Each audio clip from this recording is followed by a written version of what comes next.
right, mateys. Hey, I got a lot of stuff done getting ready to go south.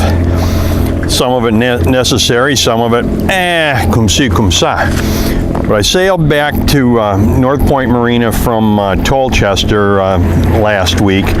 You know, I cleaned the bottom, got the prop painted. Hey, I was doing 6.5 knots just sailing.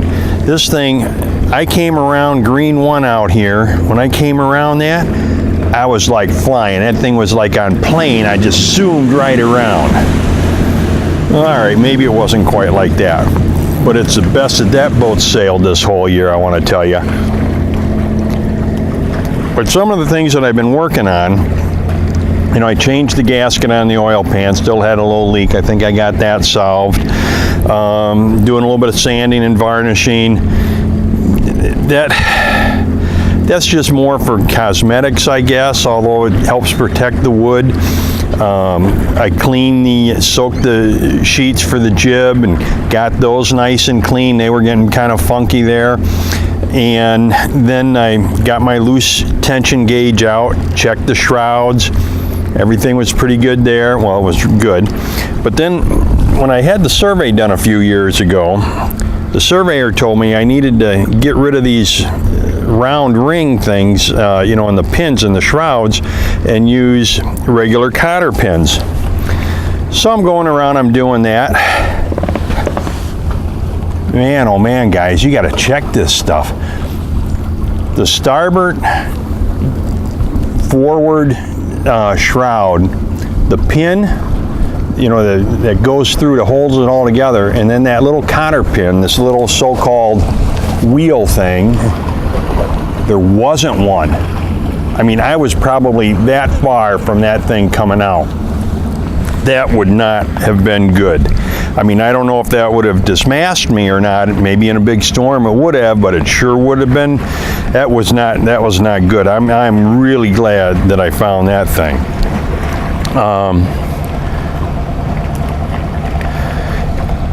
So when I replace the cotter pins, and I walk around and I see a lot of people have the rigging tape wrapped around things, and I understand why, because, you know, your sheets can get caught on it and that. I'm not a big fan of that, but I'm thinking I'm going to have to put that on, or I'm going to have issues with it.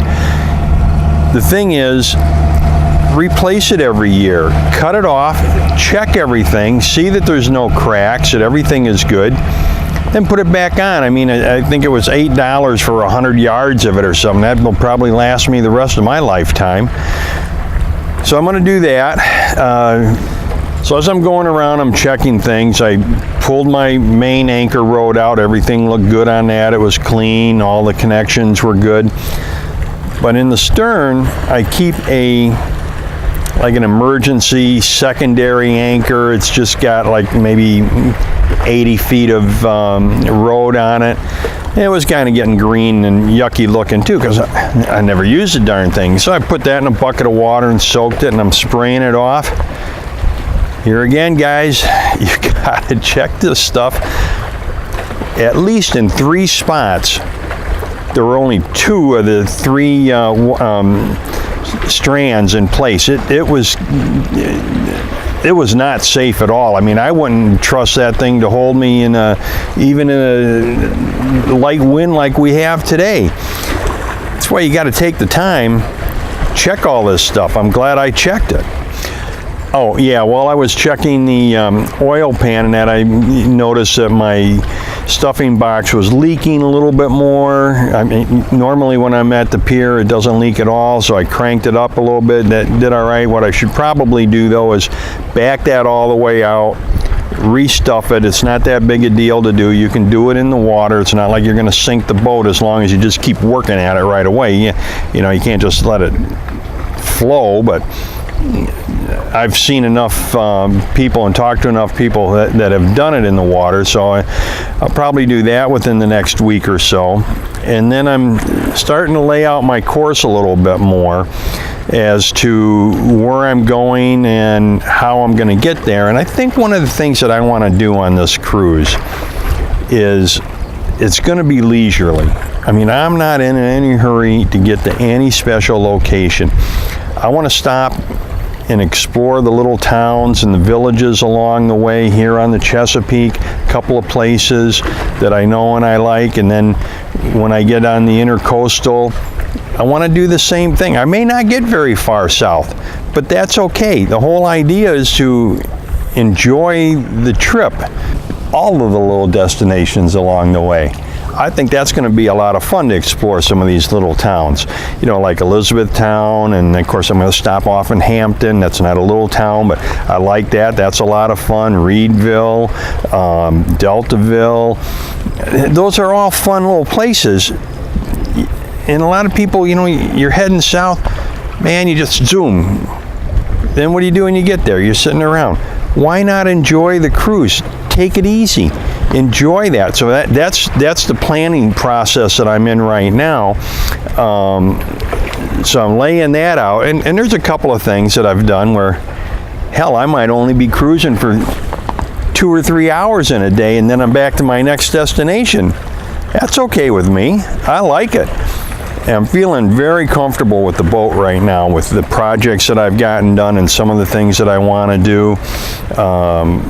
You know, just, capturing wasted space on the boat. I fiberglassed in a couple of shelves where I can put more of my tools out of the way, and then that opens up another space that I can use to store food or something. Hey, you got an empty space, you got to fill it, right? Not necessarily. I'm trying to get some empty space. I put a little wine glass rack up, and when I slide the wine glasses in, they've got the thicker stem, so they kind of like squeeze in there, so they're not going to be bouncing in and out. And then I take these little koozie things, I put them over the glass so that, like every other glass, so they're not banging around, banging against each other. And I left the bottom in it so that dust doesn't get up inside of it. I mean, just little things, you know, and sometimes it's the little things that make life a little bit easier on the boat. Like my charging station for for the cell phone and the tablet and all of that. I bought a smart charger last year, but I just used the regular cables. This year, I bought some smaller cables about this long, a little heavier duty, because I had read that the smaller cable and the better quality cable, the quicker your devices will charge. So that's a plus. The other plus is I have less wires laying all over the place. So I think we're headed in the right direction here, bud. Anyhow, until next time, happy and safe boating to you, your family, and friends. And I hope to see you on the trip.